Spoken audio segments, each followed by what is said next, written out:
Hey guys, welcome to Handmade by Kavya. If you follow me on Instagram, you know that I love making die cut cards.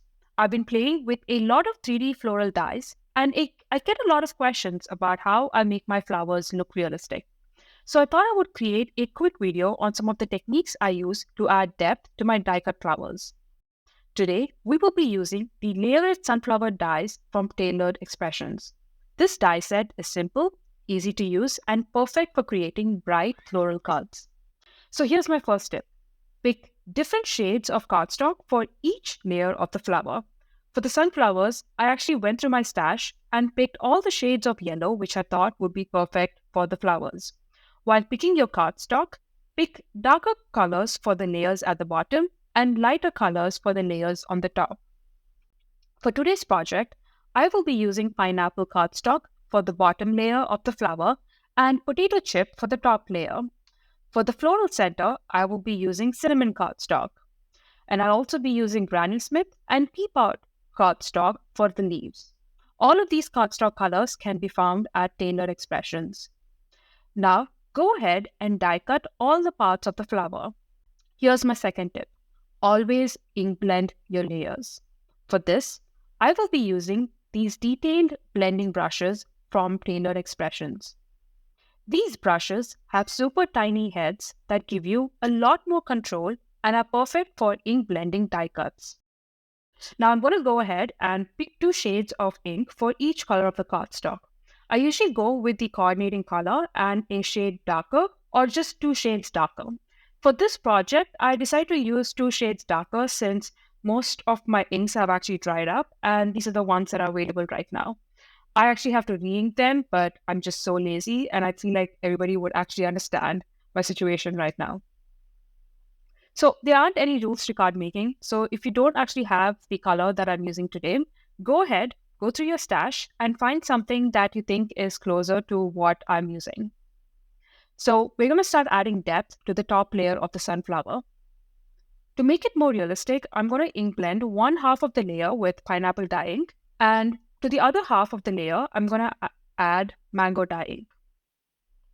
I find it easier to ink blend using these brushes when I actually hold them perpendicular to the paper and apply them in circular motion. I like to start at the edge and actually move inwards and also slowly decrease pressure on the brush as I move inwards. I'm actually playing this in real time so you can observe how I ink blend these die cuts.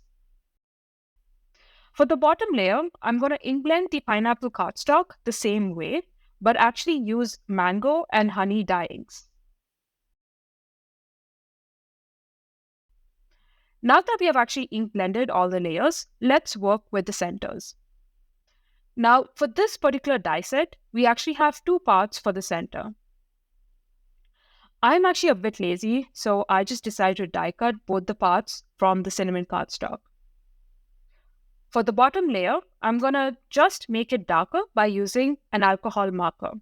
You could also die cut it using darker cardstock. I actually tend to use this technique for a lot of smaller pieces to save time. For the top layer of the center, I'm actually going to ink blend on just one side using cinnamon dye ink.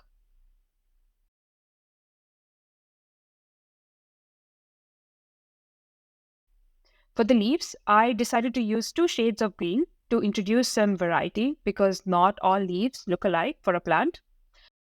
For the leaves cut out of Granny Smith cardstock, I'm going to ink blend one edge of the leaf using Granny Smith dye ink.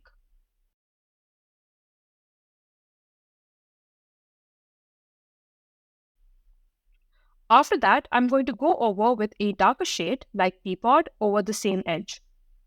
This adds more depth to the leaves.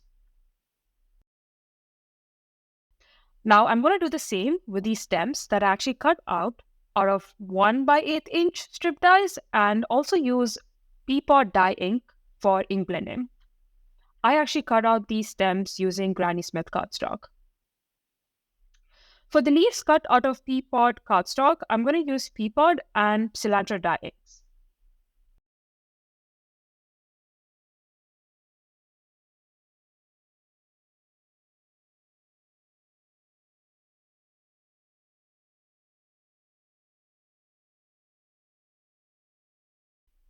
Now, this is actually a real live insight into how I make my cards. I'm always changing stuff halfway through the process. So, in this particular step, I actually felt like the stem with the peapod leaves felt a bit lighter and kind of out of place. So, I actually just colored the cardstock with alcohol marker to make it a bit darker.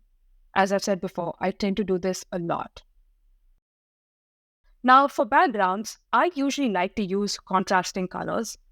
So since these flowers are actually bright yellow, I decided to go with some dark green jalapeno cardstock. So just look at how these flowers stand out already.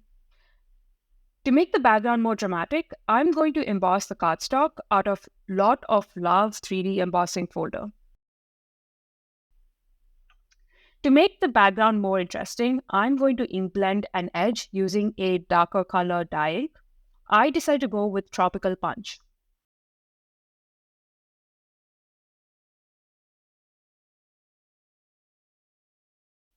As you can see, I'm still starting from the edge of the cardstock and ink blending using circular motion. This is honestly the easiest way to get smoother blends with dye inks, no matter what sort of brush you use or what colors you use.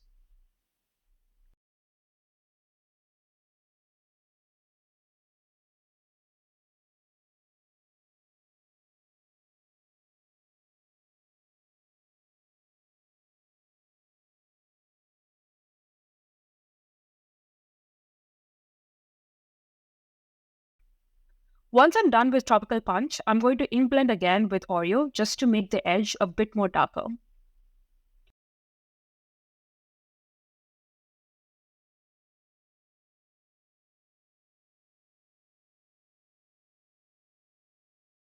Now let's go ahead and emboss the cardstock. Doesn't this look stunning already? Now, for the sentiment, I decided to go with a sentiment from the Sentiment Staples stamp set.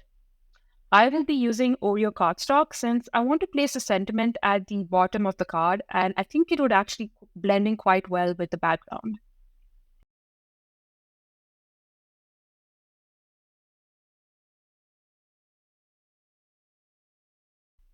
Now, here's my third tip. Use lots of foam. I love using the 1 by 16th inch, and I will be using it for every single layer. More foam, the better.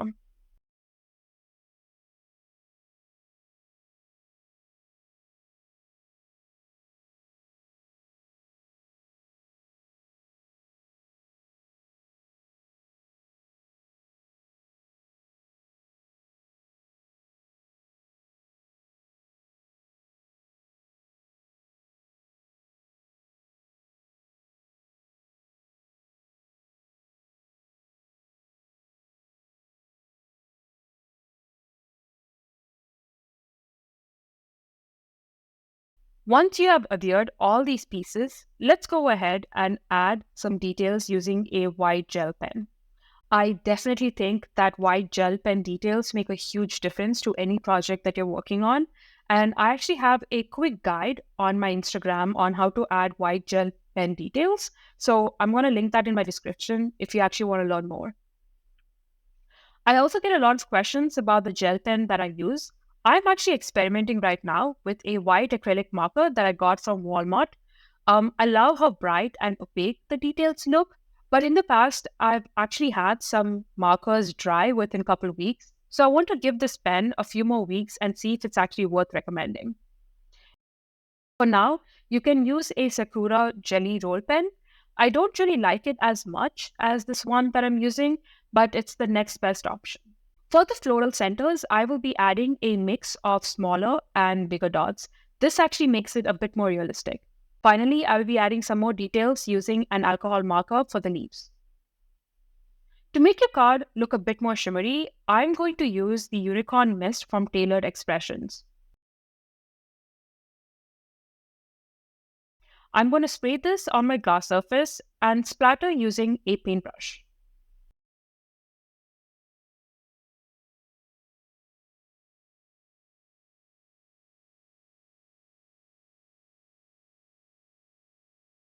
And that's it. You're done with this card. I hope you found these tips useful. This is actually my first YouTube video in over a year, so I would appreciate any feedback that you have. Thanks for watching.